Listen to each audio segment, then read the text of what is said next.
obrigado. Pode tomar os nossos assentos.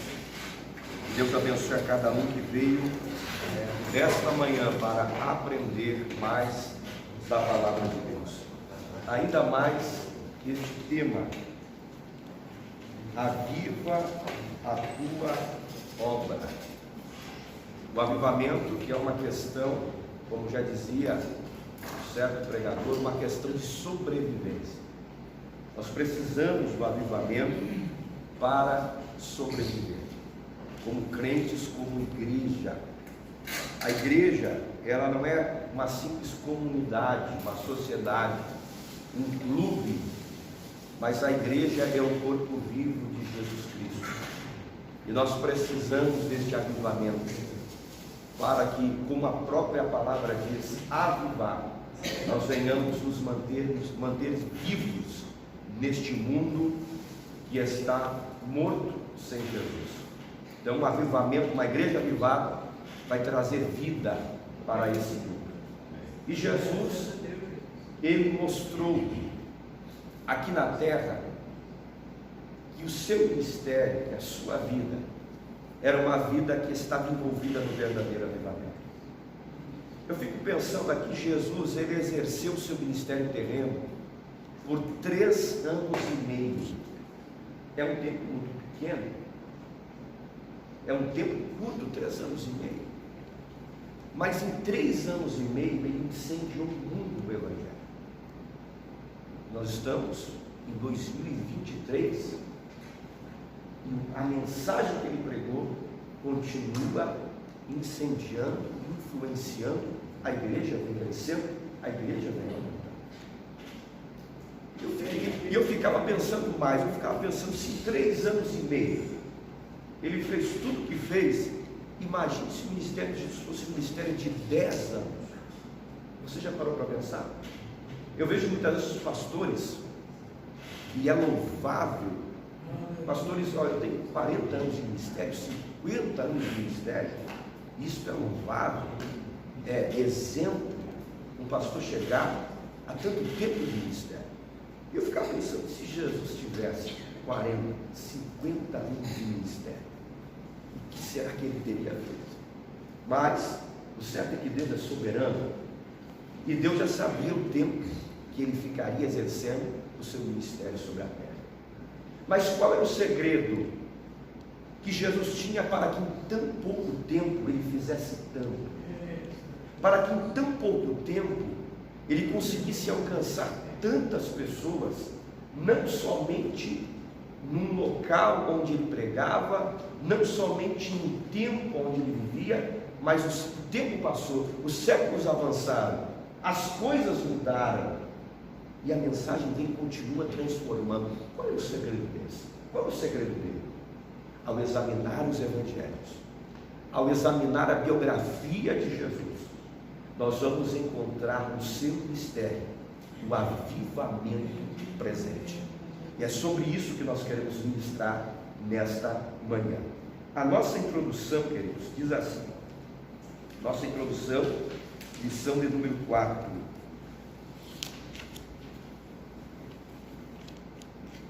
Jesus iniciou seu ministério na Galileia, provocando grande repercussão diante do povo, pois a sua fama correu por todas as terras em derredor. Lucas 4:14. Isso aconteceu porque, pela virtude do Espírito Santo, Jesus voltou para a Galileia. Nesta lição veremos o impacto do ministério do Senhor sobre o povo. Além de um ministério avivado, sua mensagem era proclamada sob a autoridade do Espírito Santo. Então nós vamos ver nessa manhã que o alcance espiritual do ministério de Jesus, ele era exatamente devido à virtude do Espírito que estava sobre a vida dele. Não é à toa que a verdade prática que nós fizemos leitura aqui diz que o alcance espiritual da vida de um crente avivado revela a extraordinária atuação do Espírito Santo. Quanto maior for a atuação do Espírito Santo na nossa vida, maior será o alcance espiritual que nós teremos nessa terra. Maior será o nosso poder de influência neste mundo espiritual. Observe que Jesus, ele em pouco tempo teve a sua fama simplesmente multiplicada sobre a terra. Todas as pessoas ouviam falar de Jesus. E eu fico meditando, porque a gente precisa meditar. Quando Jesus começa a exercer o seu ministério, era Jesus para tudo quanto é lado. Na Galileia, estavam falando de Jesus. Na Judéia, estavam falando de Jesus. Em Samaria, estavam falando de um pregador chamado Jesus. Não é à toa que quando Jesus chegava em cidades, a Bíblia diz que os doentes, as multidões, já estavam esperando. Lembra quando ele volta de Gadara, após ser expulso pelos moradores de lá? A Bíblia diz que ele atravessa para o outro lado, e do outro lado já tem uma multidão que estavam esperando.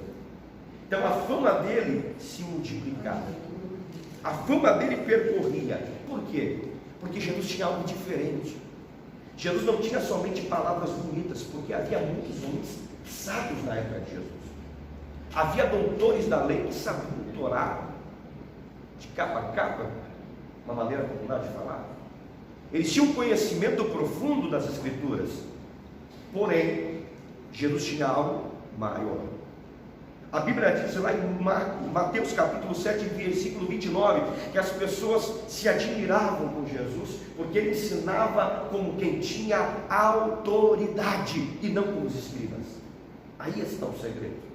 A forma como Jesus pregava, ensinava, era diferente, porque ele tinha a virtude do Espírito Santo. Ele tinha a unção do Espírito Santo. E isso dava vida às palavras que saíam da boca dele. As revelações que extraíam dele, ninguém tinha. Ninguém tinha aquelas revelações. Aquela visão aprofundada, ninguém tinha como Jesus, por causa da visão, da virtude do Espírito Santo que estava sobre a vida dele. Então é por isso que em tão pouco tempo, Jesus vai impactar o mundo através do seu ministério. Porque o ministério de Jesus era avivado. Mas nós vamos ver agora no primeiro tópico, como o Espírito Santo ele agiu na vida de Jesus. Veja, Jesus e a pessoa do Espírito Santo. O Espírito Santo na vida de Jesus, olha só.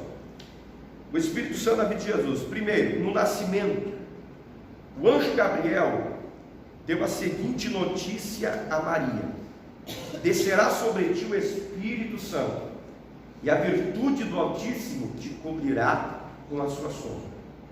Pelo que também o santo que de ti há de nascer será chamado como?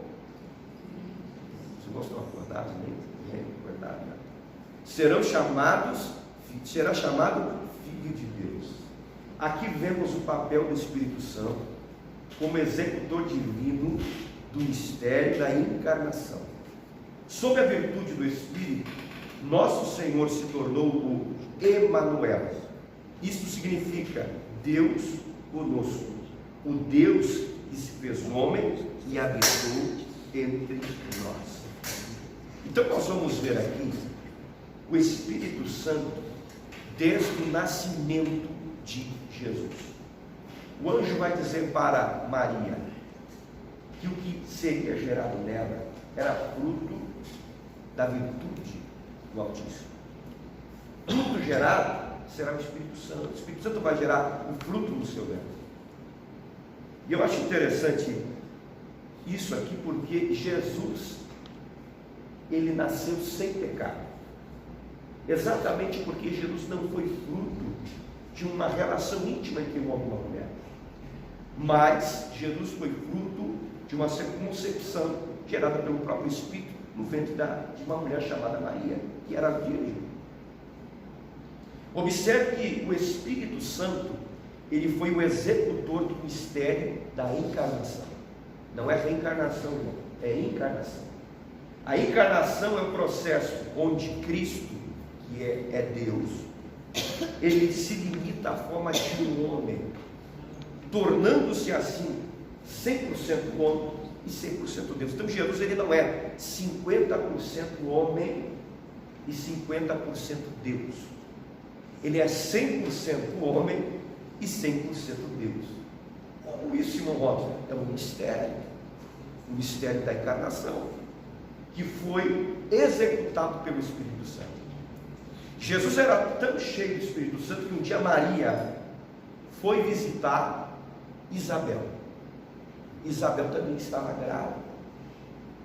E quando Maria apenas lança uma palavra de saudação, Jesus era tão cheio do Espírito Santo lá dentro do ventre de Maria, que a Bíblia diz que Isabel foi tocada com a presença do Espírito Santo ali. E ela diz: bendito é o fruto que está no teu ventre. E a Bíblia diz que o bebê que estava no ventre de Isabel começou a pular, por causa da glória de Deus que tomou aquele lugar.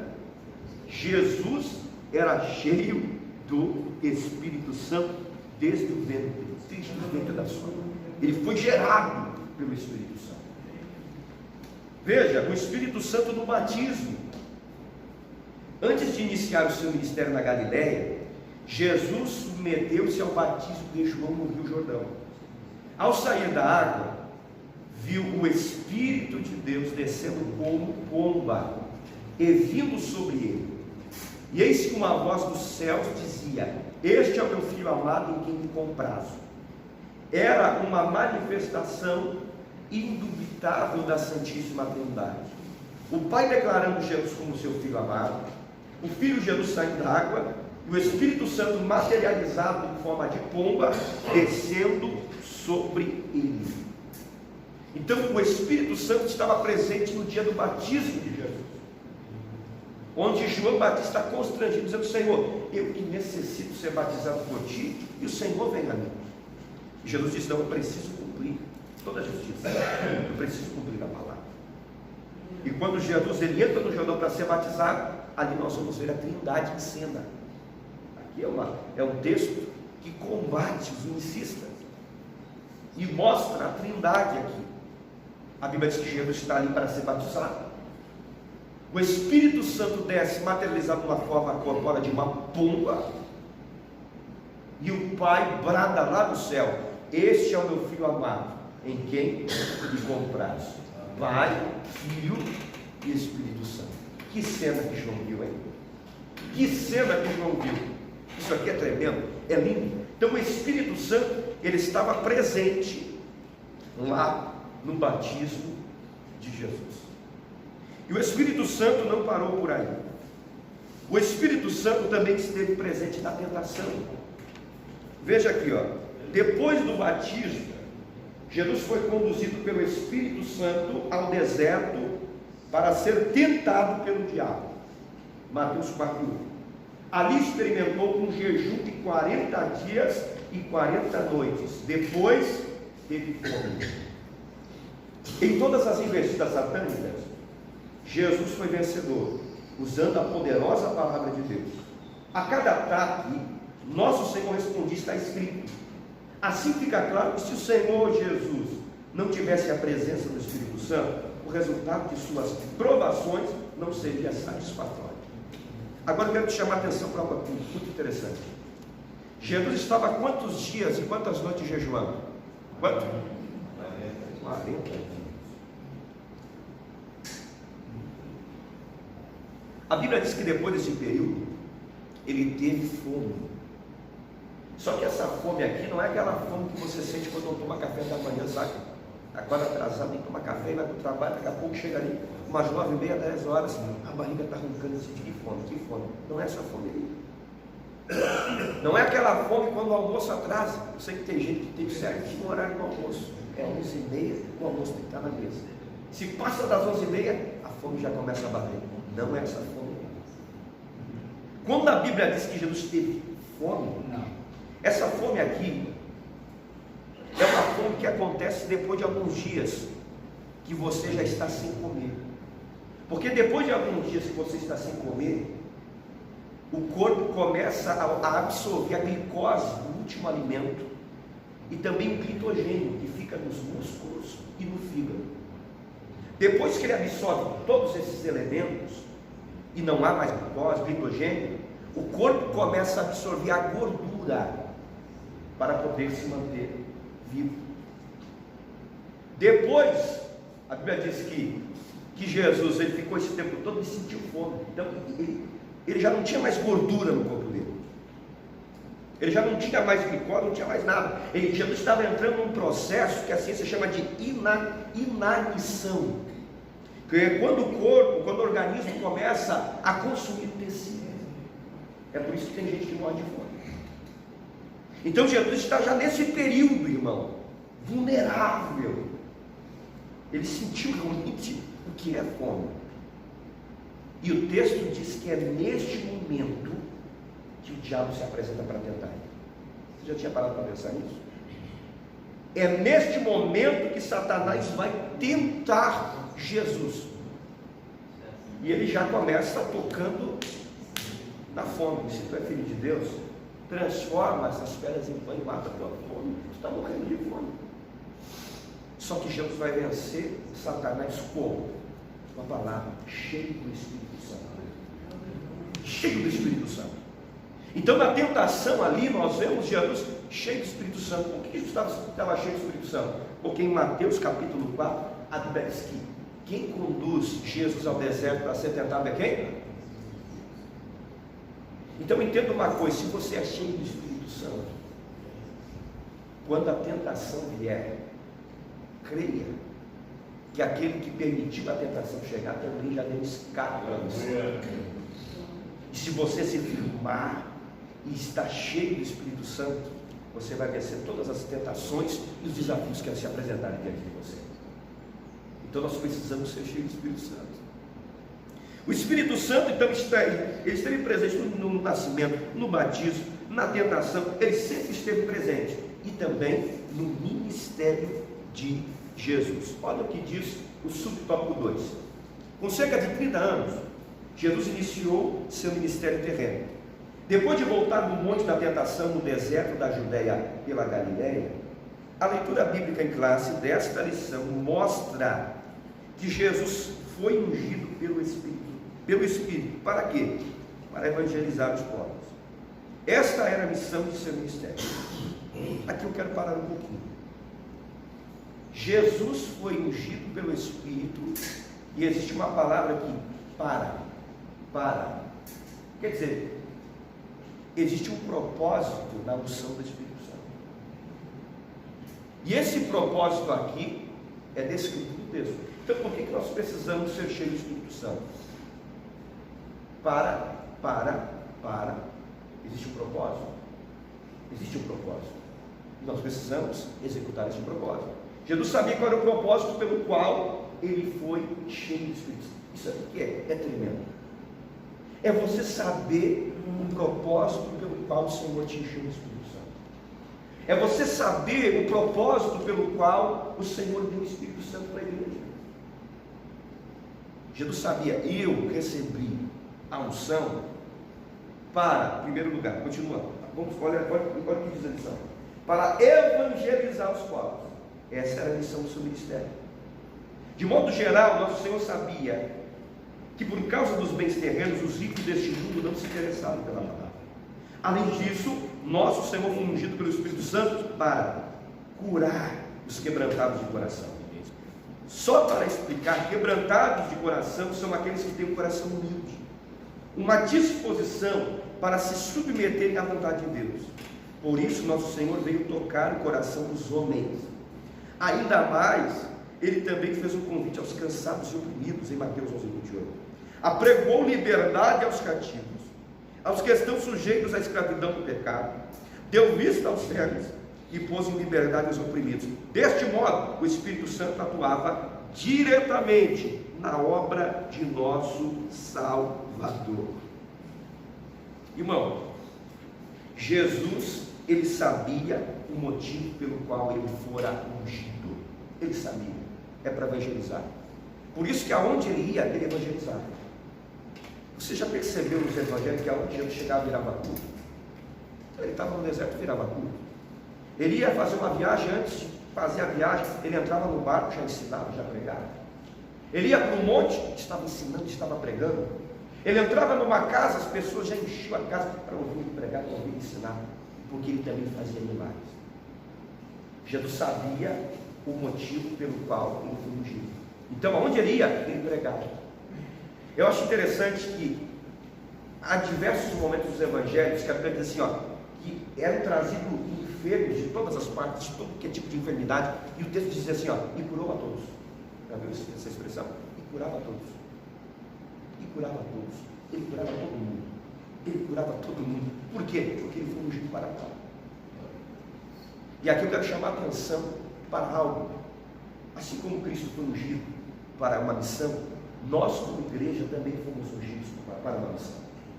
E a missão é essa, é evangelizar, é levar uma mensagem aos quebrantados de coração, aos humildes de coração, aqueles que estão precisando da palavra de Deus. Se nós não fizermos isso, nós estamos desprezando a unção de Deus. Isso aqui é muito forte. Se eu não prego, se eu não evangelizo, se eu não oro pelos enfermos, se eu não oro por aqueles que estão com necessidade, eu não estou cumprindo a minha missão como igreja na terra. E por que muitos estão assim de braços cruzados e não querem fazer mais nada? Porque estão vivendo uma vida fria espiritual. Quando o verdadeiro avivamento ele toma a igreja, a mesma necessidade de Jesus de cumprir a sua missão, a igreja também sente. A igreja vai sentir necessidade de evangelizar.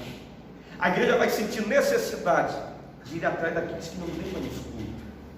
A igreja vai sentir necessidade de evangelizar as crianças, porque as crianças é uma porta de entrada em muitas famílias. Tem muita família que não quer saber de Jesus, da palavra, mas eles mandam seus filhos na escola. E uma criança tem um poder de influência tamanho. Às vezes estou cansado, chego em casa e a minha menininha mal sabe falar, diz, pai, vem aqui. Ele diz, acabei de sentar, vem aqui, pai, vem, e dá a mão, pai, vem. Irmão, eu me levanto e vou.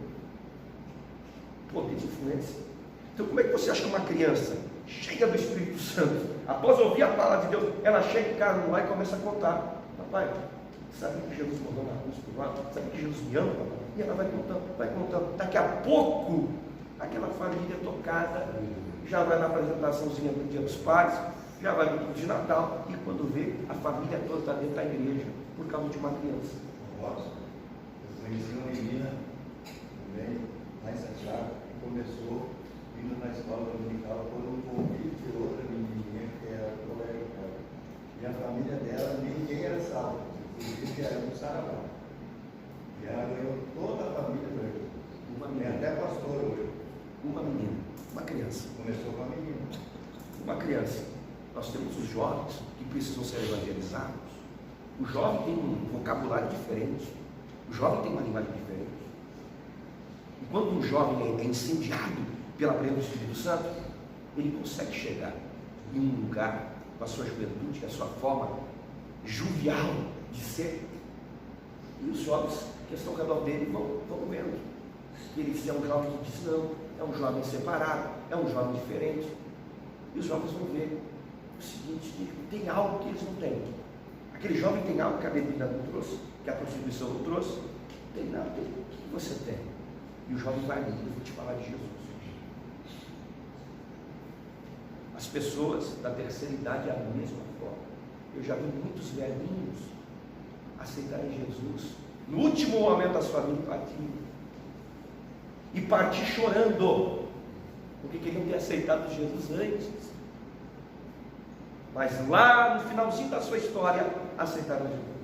Mas glória a Deus, porque partiram salvos para a eternidade. E a pergunta que não quer calar nessa manhã é: nós temos sentido necessidade de cumprir a missão nossa como igreja? Ai, irmãos, eu te confesso que não. A gente tem que ser sincero. Irmão, eu ando muito cansado, e a gente vai colocando desculpas. É por isso, irmão, que nós precisamos buscar o verdadeiro avivamento. O verdadeiro avivamento, ele vai tomar conta da desculpa. O avivamento é assim: ele chega e coloca a desculpa de lado. Tem gente aqui que chega cansado do trabalho, está quase tonteando, louco para dormir, só que de noite está aqui no culto dando glória a Deus, aleluia. É ensaio, está aqui ensaiando para cantar. Porque ele tem essa força, porque ele é um crente avivado, que ele tem prazer de estar na casa de Deus, adorando, servindo ao Senhor. Esse é o verdadeiro avivamento. Ele toma o lugar da desculpa e faz com que nós venhamos cumprir a nossa missão como igreja. Então isso é tremendo no ministério de Jesus. Então, irmão, o primeiro tópico aqui nos mostra Jesus e a pessoa do Espírito Santo. E eu quero fazer aqui um convite para os irmãos ao lerem o Evangelho de Mateus. Eu fiz uma leitura só observando o Espírito Santo no ministério de Jesus e anotando. Cada vez que o Espírito Santo aparecia, eu anotava. Então eu convido você a fazer isso. Leiam o Evangelho de Mateus e vocês vão observar a ação do Espírito Santo na vida de Jesus quando o Espírito Santo aparece. E começa: o Espírito Santo gerou, o Espírito Santo conduziu, o Espírito Santo ungiu, o Espírito Santo falou. Você vai ver o Espírito Santo ali, o Espírito Santo ali, o Espírito Santo ali. Faça essa leitura. É uma dica para você ver o Espírito Santo. Então, o Espírito Santo teve uma participação ativa no ministério de Jesus. Mas olha só, olha que tremendo o nosso segundo tópico: Jesus e a oração no seu ministério. O valor da oração. A oração do Pai Nosso aparece em duas versões dos Evangelhos. A primeira em Mateus 6, do 9 ao 13. A segunda em Lucas 11, do 2 ao 4. Em Mateus ela se encontra no contexto do Sermão do Monte. Ali a oração do Pai Nosso não cumpre mera orientação litúrgica, mas revela o coroamento de um estilo de vida sem hipocrisia e exibicionismo religioso. Dessa forma, uma pessoa avivada se dirige a Deus como o Pai Nosso, santifica o nome dele, deseja a vinda do reino, anela por viver a vontade de Deus. A cada dia está na dependência do Senhor, dá-nos o pão nosso, confessa os pecados e pede perdão. Ela suplica por proteção a Deus e finalmente sabe que dele é o reino, o poder e a glória para sempre. Essa oração revela uma vida humilde e quebrantada diante de Deus. Irmãos, ao longo do ministério de Jesus, Jesus fez coisas extraordinárias, e os discípulos juntos. Os discípulos viram Jesus transformar água em água em vinho. Os discípulos viram Jesus multiplicar pão e multiplicar peixe 2 vezes, que a Bíblia diz. Os discípulos viram Jesus acalmando o vento e acalmando a tempestade. Eles chegaram a dizer assim: ó, quem é esse homem que até o vento e o mar obedecem? Quem é ele? Quem é ele? Meu Deus! Eles ficavam apavorados.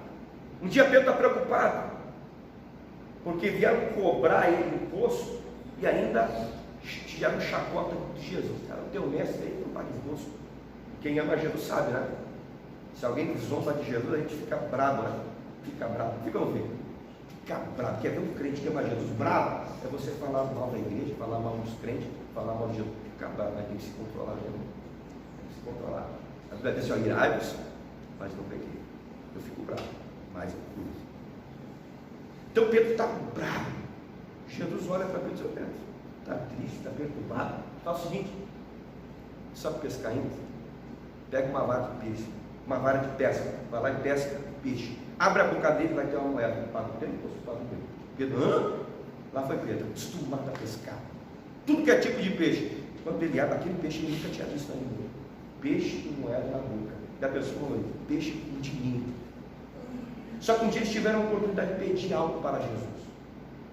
E eu acho interessante que eles poderiam ter pedido: Senhor, ensina a pescar peixe com dinheiro na boca. Podia ou não podia? Jesus nos ensina a transformar água em vinho. Nós vamos abrir uma vinícola aqui na Galileia. Senhor, nos ensina a multiplicar pão. Vamos abrir uma padaria, vamos ficar ricos, vamos ficar milionários. É isso que eles vão pedir? Senhor, nos ensina a orar. Meu Deus, que tremendo isso aqui, né? Senhor, a gente quer aprender uma coisa. A gente não quer saber como acalma vento, como acalma a tempestade. A gente já descobriu o segredo. Que é o segredo da oração. Então, Senhor, abre o jogo. Como é que ora? Nos ensina a orar. E Jesus olha para eles: então eu vou ensinar vocês a orar. Eu vou mostrar para vocês como deve ser feita a oração. Irmão, Irmão, Jesus tinha uma vida de oração. Eu acho interessante que Jesus, Ele é Deus. Ele é Deus. E Ele orava. E é isso que nós vamos ver agora. Mas por que Jesus, sendo Deus, orava? Ele não precisava orar. Olha só. Uma vida de oração. Nos evangelhos podemos perceber várias ocasiões de oração no ministério de Jesus. Ele orou para escolher os seus discípulos a noite toda. Fez uma oração de gratidão a Deus, de gratidão por Deus se revelar aos humildes, por ocasião do envio dos 70 discípulos. Logo aprendemos com Jesus a importância de uma vida de oração. Pois mesmo sendo Deus, na condição humana, nosso Senhor buscava comunhão com o Pai por meio da oração. Além disso, sua vida de oração no Getsemane também nos ensina que a vontade do Pai sempre é a melhor. Então, nos evangelhos nós vamos ver Jesus orando por vários momentos, como alguns citados aqui na lição. Vários momentos. Eu acho interessante que Jesus está no ápice da sua fama. As multidões seguindo Ele, querendo estar juntamente com Ele. E hoje o que as pessoas buscam é a fama, é ser conhecido, é as multidões. Só que a Bíblia diz que Jesus, Ele vai deixar as multidões e vai orar. E vai orar. Hoje em dia as pessoas estão fazendo o contrário. As pessoas estão deixando a oração e indo para a multidão. Jesus deixava a multidão e ia para a oração. Mas por que ele orava, meu irmão? Se ele era Deus. Como eu disse na introdução, Jesus é 100% Deus, mas ele também é 100% homem. E Paulo vai dizer lá em Filipenses 2, eu preguei isso na van, que Jesus, ele humilhou-se a si mesmo quando ele tomou a forma de homem. Então, como homem, ele sentiu fome, ele sentiu sede, ele cansou, ele suou, mas também como homem, ele sentia a necessidade de orar, de jejuar, de estudar, de buscar comunhão com o Pai, porque ele era homem. Então a necessidade de Jesus como homem levava ele à oração. E nós vemos aqui que a oração na vida de Jesus, ela não era simplesmente um costume, mas era um hábito. Há um hábito. E os estudiosos dizem que um hábito ele leva mais ou menos 20 dias, né? Você praticando todo dia, em 20 dias vira hábito. Tem gente aqui que, por sinal, é um ótimo hábito, tem o costume de acordar mais cedo e caminhar antes do trabalho. Isso é bom. O dia que essa pessoa não consegue caminhar, o dia dela não fica bom. Ela fica cansada, fica indisposta, porque tornou-se hábito. Tornou-se hábito, é um hábito dessa pessoa. Tem pessoa que tem o hábito de ler todos os dias. O dia que ela não lê, parece que está faltando alguma coisa. É o hábito. A oração também precisa ser um hábito na nossa vida como crente. Jesus tinha o hábito da oração. Por isso que ele orava, ele se afastava da multidão, ele se afastava dos trabalhos e dizia: eu preciso ficar a só. Ele chegava a dizer para os discípulos: vocês vão que eu encontro vocês depois. Eu preciso ficar um tempo só com o Pai, orando. É o hábito da oração, a disciplina da oração. Eu, por exemplo, é algo meu, é uma estratégia minha para manter essa disciplina. Eu tenho uma meta de oração por mês, uma meta mínima. Eu preciso orar tanto tempo por mês, é mínimo isso, é mínimo. É uma forma que eu tenho, uma estratégia que eu tenho para ter uma disciplina de oração. Por quê? Porque eu sinto necessidade. Eu sou pai, eu sou filho, eu sou marido, eu tenho meu serviço, eu sou evangelista, eu sou pregador, eu sou crente, eu sou um filho de Deus que quero ter comunhão com o Pai. Então todas essas bênçãos, elas geram responsabilidade. Porque quando Deus dá uma bênção para a gente, Ele está dando uma bênção, mas também está dando uma responsabilidade. O filho é bênção, sim ou não? Mas não é uma responsabilidade que você tem. A porta, quando Deus abre a porta de emprego, a gente fica feliz, sim ou não? Que bênção, Deus abriu a porta. Mas se você não chegar no horário, se você não cumprir as suas tarefas, patrão vai te demitir, o supervisor vai te chamar a tua atenção, porque a bênção, ela vem com uma responsabilidade. Deus não cria filhos irresponsáveis, Ele não mima os seus filhos, Ele dá a bênção, mas com a bênção vem a responsabilidade, e para nós cumprirmos essa responsabilidade, nós precisamos estar muito na oração. Quando você tem o hábito da oração, que nem Jesus tinha, você não consegue mais fazer nada sem oração. Você vai viajar? Ora. Você fica até com medo de sair, pegar uma freeway, pegar uma BR, sem antes entregar a viagem nas mãos de Deus. Eu lembro, eu venho de uma família que valorizava muito isso. O meu avô, do pai de pai, qualquer coisinha que você dá para ele comer, antes dele comer, podia ser uma bala. Ele fechava o olho e orava. Às vezes eu estava fazendo um churrasquinho ali, né? O estilo, sabe o que tem? Aquele momento da provinha, né? Você tira uma lasquinha da carne e dá para alguém experimentar. Quando ele pegava a provinha, ele orava comigo. Orava comigo. Ele sentiu hábito. É automático, sabe? Não é coisa forçada. Quando ele menos percebia, já estava orando. Nós íamos sair da casa dele, a gente já sabia. Pelo São Vô, e já se posicionava na sala, todo mundo de perguntador, e não falava nada. Ele já pegava a caixinha de promessa, cada um tirava uma promessa, e ele dizia: agora você lê. Eu lia, minha irmã lia, meu pai lia, minha irmã lia, todo mundo que estava ali lia. Agora eu vou orar. Não é à toa que quando alguém ficava doente, sabe aonde a gente ia antes de ir no médico? Casa do vô. Quando eu tinha mais ou menos uns 6 anos, me deu uma febre muito grande, eu estava convulsionando, estava assim, numa situação desesperadora. E o meu pai e minha mãe, em vez de me levar no hospital, levaram lá para casa do vô. E o vô foi lá, colocou as mãos, orou, repreendeu na mesma hora, eu fiquei curado.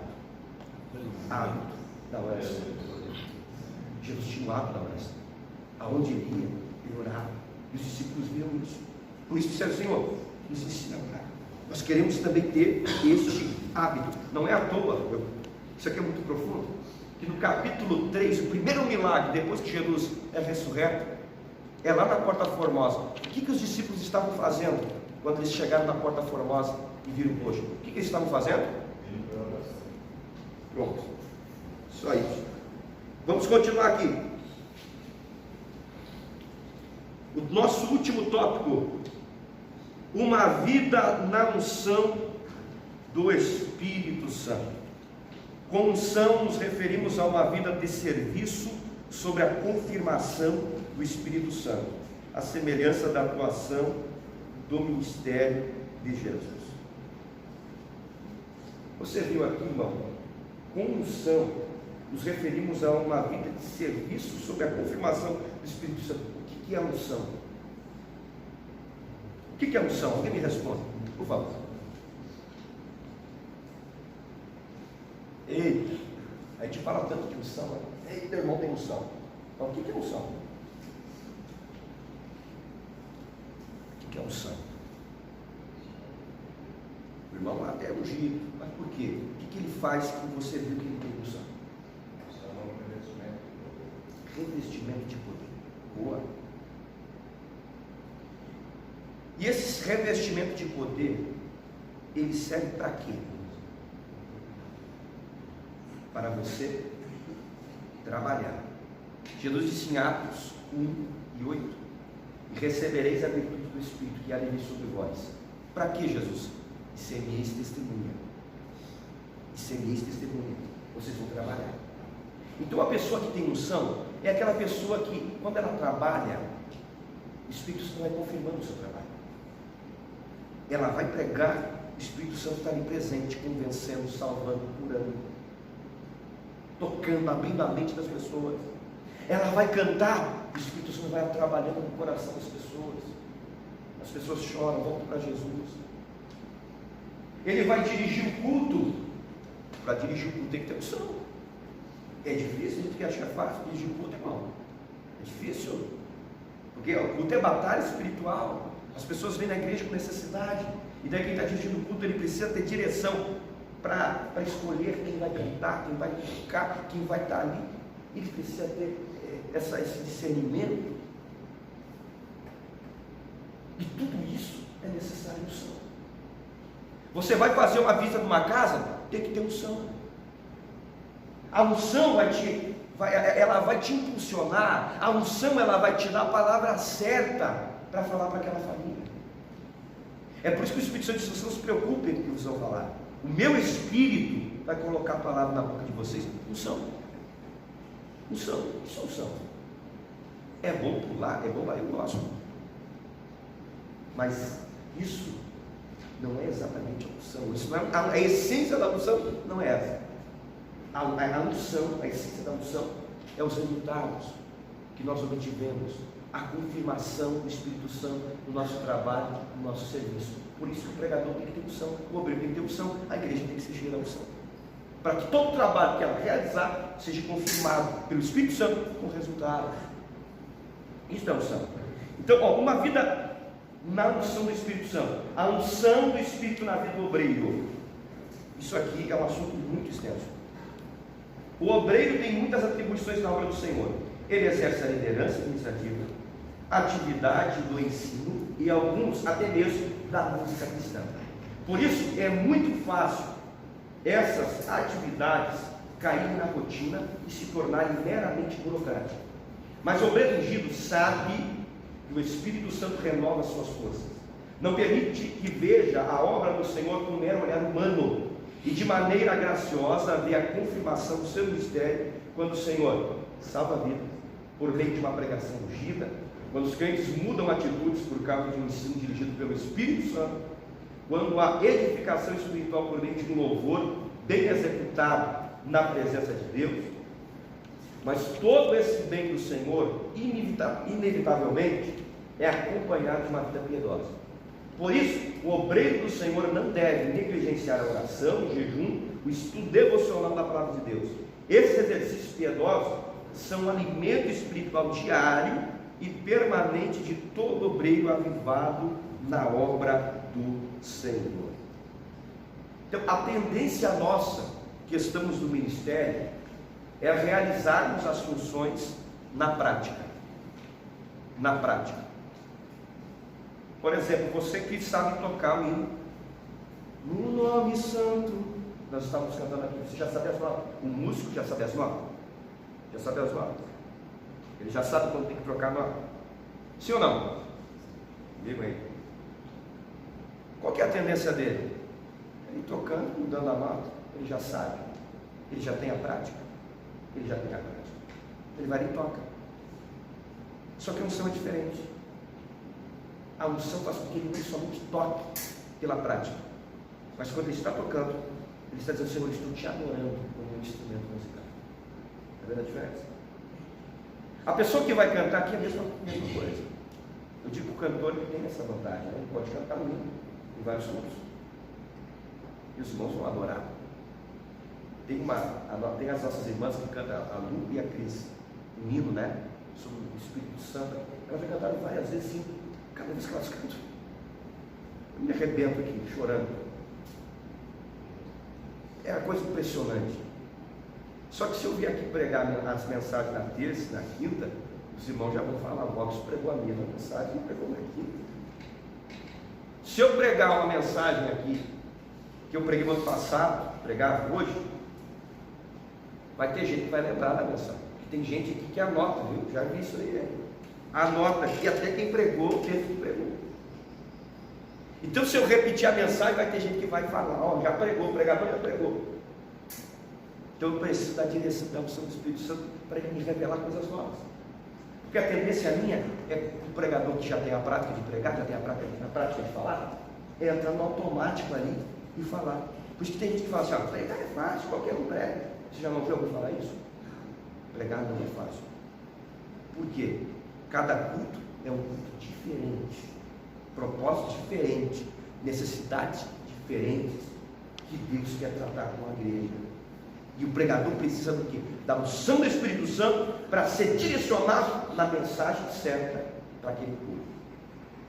E como acontece isso? Primeiro, estudo da palavra e oração.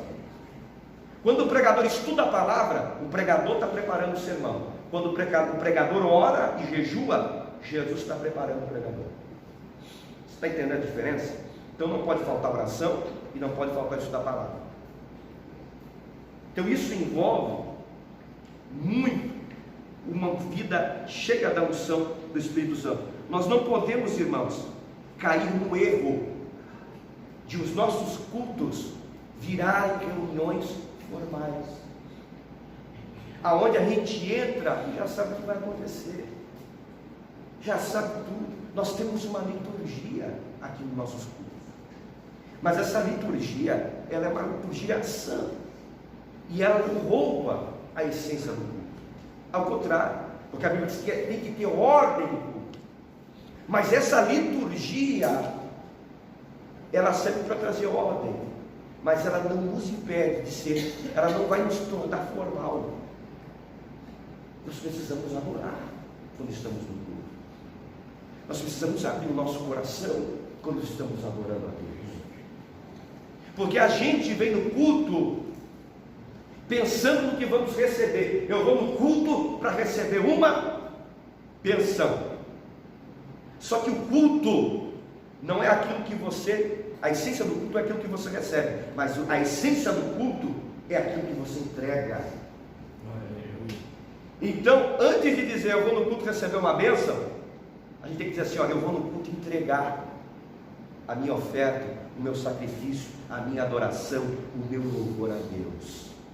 A bênção será consequência daquilo que eu já entreguei antes para Ele, o meu louvor, o meu sacrifício. É por isso que Paulo vai dizer assim, ó, que é para nós oferecer o nosso corpo como sacrifício vivo diante de Deus, que é o nosso culto racional. Nós precisamos da unção. O obreiro precisa da unção do Espírito Santo. Segundo, a unção do Espírito na vida do crente. Viver uma vida na unção do Espírito Santo não é privilégio apenas dos que exercem vocação ministerial na igreja local. A palavra de Deus diz que nós somos o sacerdócio real, chamados para anunciar as virtudes daquele que nos chamou das trevas para a sua maravilhosa luz. Mais precisamente, Deus chamou cada crente a comunicar o Evangelho em todos os lugares em que seus pés tocarem. Mas para isso, a nossa vida deve estar debaixo da unção do Espírito. Então, exerceremos influência poderosa em nossa família, na faculdade, no trabalho local ou em quaisquer esferas da sociedade. Assim, seremos testemunhas poderosas de Jesus sob a unção do Espírito Santo. Irmãos, a unção não é algo somente para obreiro, é para toda a igreja. Todos nós precisamos ser cheios do Espírito Santo. Só que o comentarista diz algo muito interessante, que para sermos cheios do Espírito Santo, nós precisamos ter uma vida piedosa. A palavra cheio, ela nos leva a pensar em algo que, um elemento que vai subindo o nível. Por exemplo, esse copo com água aqui me entregaram cheio, mas agora está quase vazio. Deixa eu exagerar, está vazio. Se eu tiver com sede de pegar o copo, o que vai acontecer? Vai matar a minha sede? Por quê? Está vazio. Para que serve o copo? Colocar líquido, água, suco detox, né, Xarão? Eu vou falar Coca-Cola, já falei. Se o copo está vazio, a função dele já era. Assim somos nós. Somos muitas vezes que nem um copo vazio. Alguém está sedento aí fora. Quando vê um crente, a primeira coisa que ele pensa é: eu vou conversar com ele. Por isso que onde você chega, as pessoas se aproximam de você, as pessoas se abrem para você, porque vê você, uma linguagem tipológica aqui, né, com um copo de água para ele que está sedento. Então, quando o crente está cheio, a pessoa vai lá e experimenta a água. Essa água é boa. Onde é que tem mais essa água? Vamos lá na igreja que eu vou te mostrar a fonte. O que é isso? Poder de influência. É por isso que tem crente aqui que, se você dá o microfone para ele, não sai nem no paz do Senhor. Ele não sabe pregar, não sabe falar, gagueja. É uma luta. Mas experimenta largar ele aí fora e dizer: ó, irmão, vamos evangelizar. Em 10 minutos ele arrasta 10 para dentro da igreja. Ele não tem capacidade oratória, ele não tem retórica, mas ele é um copo cheio nas mãos de Deus de água. Ele tem água. É por isso que Paulo vai dizer assim, ó: não vos embriagueis com vinho que a contenda, mas... E é interessante que o Espírito Santo é comparado à água. Nós vamos continuar com a nossa comparação. Você pode estar com a pior sede, mas a única coisa que mata a sede é a água. Você já parou para ver isso? Parou para pensar isso? Pode vir com qualquer tipo de bebida, que vai matar a sede é a água. É por isso que o diabo quer encher você e eu de outras coisas. E a gente pensa: eu estou cheio, mas aquilo que eu estou cheio não mata a sede do mundo, porque a única coisa que mata a sede do mundo é a água, é o Espírito Santo, é Jesus. Nós não podemos nos conformar em ser como um copo vazio, mas nós precisamos buscar a presença do Espírito Santo, porque uma igreja cheia vai influenciar um mundo vazio.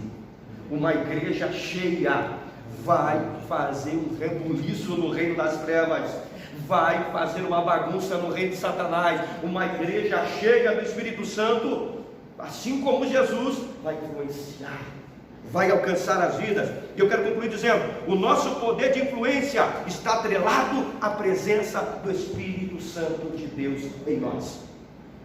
Não é porque você fala bonito, não é porque você fala bem, não é porque você tem diploma de pendurado na parede da sala.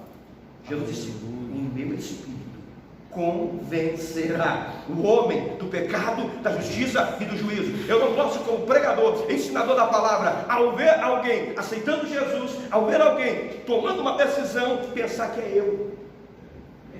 Porque quando eu prego acontece, porque quando eu ensino acontece, porque quando eu canto, porque quando eu toco o hino fica mais bonito. Negativo. Não é você, mas é a unção de Deus que está sobre você. É esta unção que convence, é esta unção que vai fazer com que o drogado deixe a droga e queira Jesus, que o alcoólatra deixe o álcool e queira Jesus, que aquele que está no adultério abandone o adultério e queira ter uma família restaurada. Como pode haver essa transformação? Somente através da operação, da ação do Espírito Santo de Deus. Igreja, eu desejo que nesta manhã nós venhamos sair daqui com fome da presença do Espírito Santo, com fome do sobrenatural, com desejo de ver o sobrenatural de Deus, os dons espirituais, os milagres, a salvação, a unção de Deus confirmando o nosso trabalho, o nosso empenho na obra de Deus.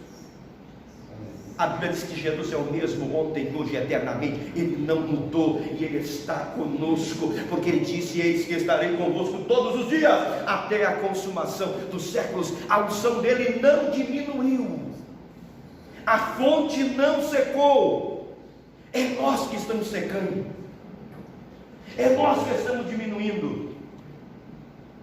Mas eu tenho uma boa notícia nessa manhã. Se coloque de pé. E eu quero concluir com a mulher samaritana. Jesus disse para ela: aquele que beber da água que eu der, eu farei nessa pessoa uma fonte que joga água para a vida eterna, que jorra água para a vida eterna. Quando Jesus fala isso, entrega tudo. A Bíblia diz: deixando o cântaro, foi. Há momentos que nós precisamos deixar o cântaro. A gente tem que parar de limitar, porque o cântaro ele é limitado. Se é um cântaro de 1 litro, você consegue colocar 2 litros? Não, ele é 1 litro.